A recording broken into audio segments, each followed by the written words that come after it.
Good morning, it's Audrey, Stitchy Witch 42.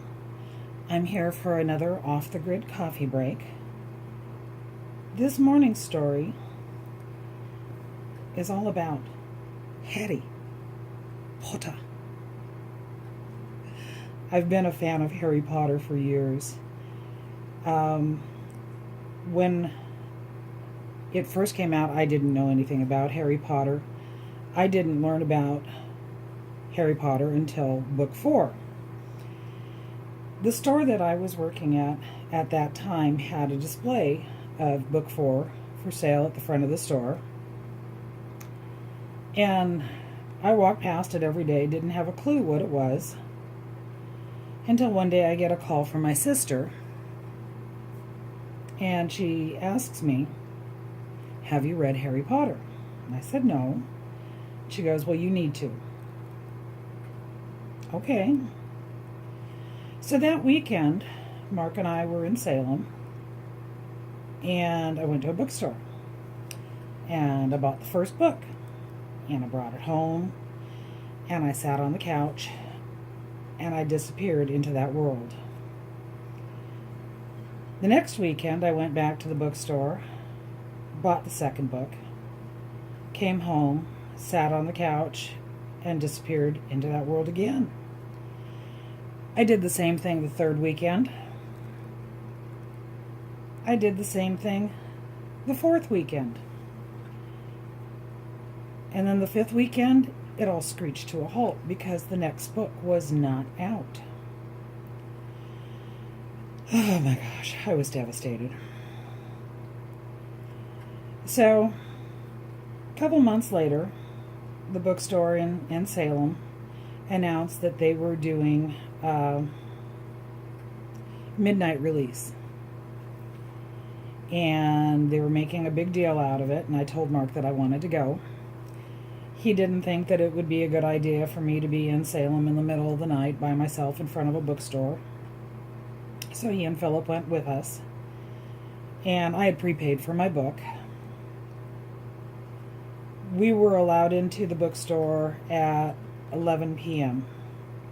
And as we came through, we were given numbers based on the pre-order of what our number would be to pick up the book. And it was on a bookmarker, and the bookmarkers sorted us into different houses. I think I was sorted into Ravenclaw. At midnight, we all had to queue up according to our numbers, and we were allowed to buy Harry Potter, book 5. Guess what I did that weekend? I delved back into that world. When the first movie was released, I was working, same company, different store, and they sent a display that was supposed to be used for selling the video. And in the display was a cardboard sign of platform 9 3/4. And I asked my store director if I could have that sign because they weren't going to use it in the display, and he said yes.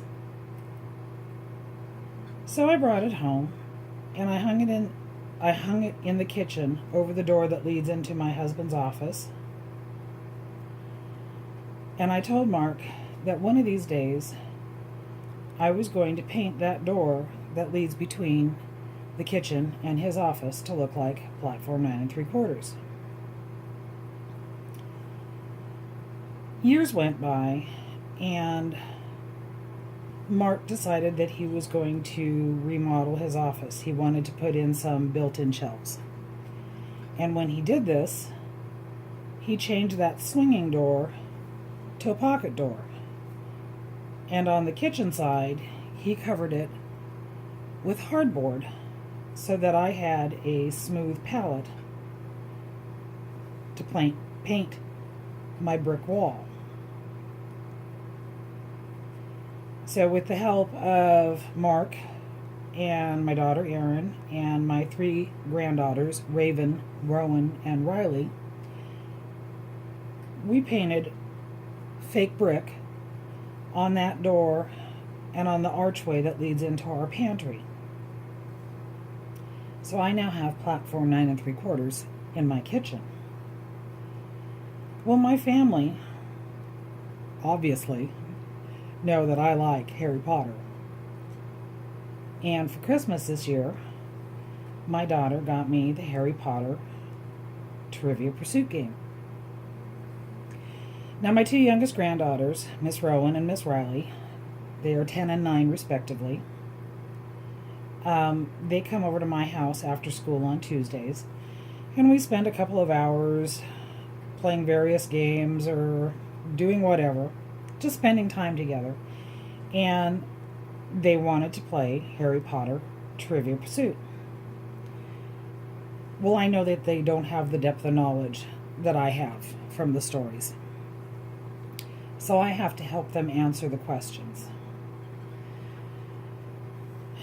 And Riley got the question, which dragon did Cedric Diggory face in the first task of the Triwizard Tournament? How many of you just said Swedish short snout to the screen? If you did, you're correct. But I knew she wasn't going to get that answer by herself. So I told her, I said, we're going to break it up into 3 sections because it's 3 words. I said, we're going to start with the third word. What's another word for a nose? Think pig. She goes, snout. I said, okay. Second word. What's the opposite of tall? She says, short. Now, the third part, I made a mistake. And you'll spot my mistake as soon as I tell you. But her answer was priceless. I said, if you are from Switzerland. Yeah, I know it was supposed to be Sweden. But I said, if you are from Switzerland, what are you called? And she very proudly stated, Scottish. And I fell over laughing on the couch. They were laughing too. I'm not sure if they understood exactly why.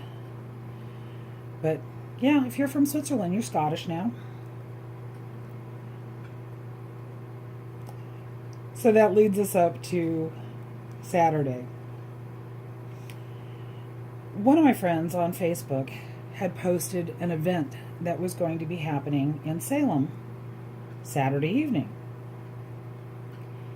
And I work weekends.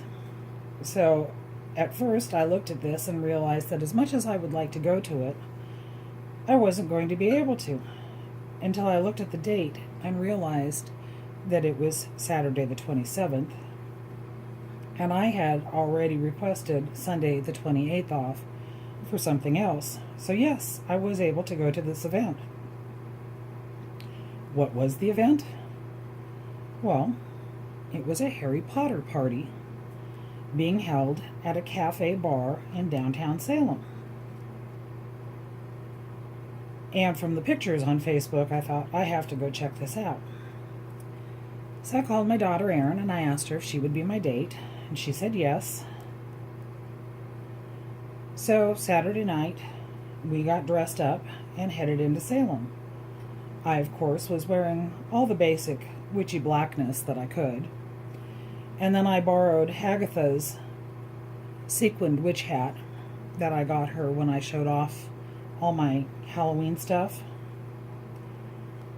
She borrowed one of her daughter's Gryffindor scarves, and off we went.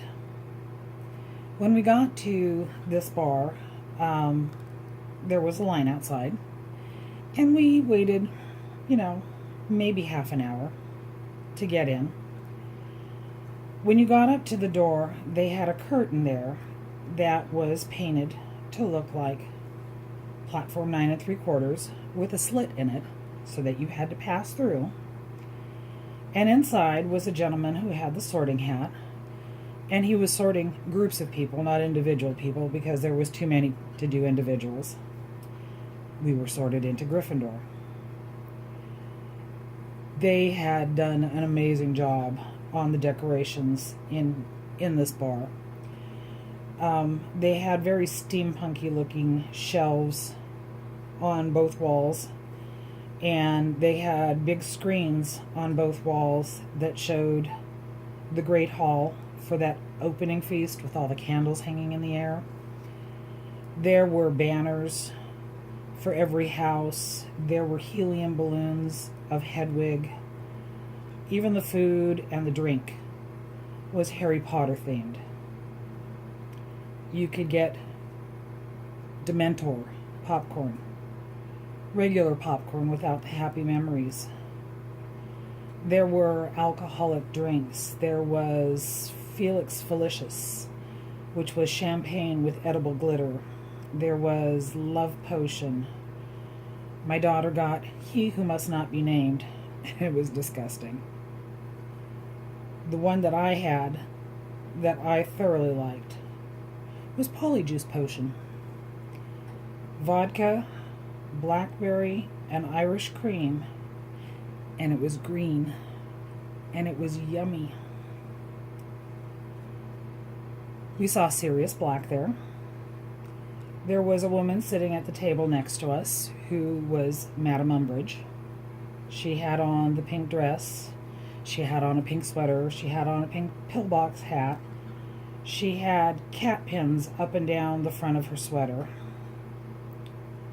We saw a couple, a guy and a girl, dressed up as the Weasley twins. It was a lot of fun. So, I'm a Harry Potter fan. I admit it. I like it. I have platform 9 3/4 in my kitchen. It's all good.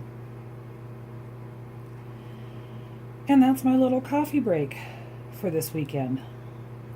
Oh, and if you want to know what the pattern is that I'm stitching on, you have to watch my next video, because it's a secret. Anyway, live long and stitch on, my friends. Until next time. Bye-bye.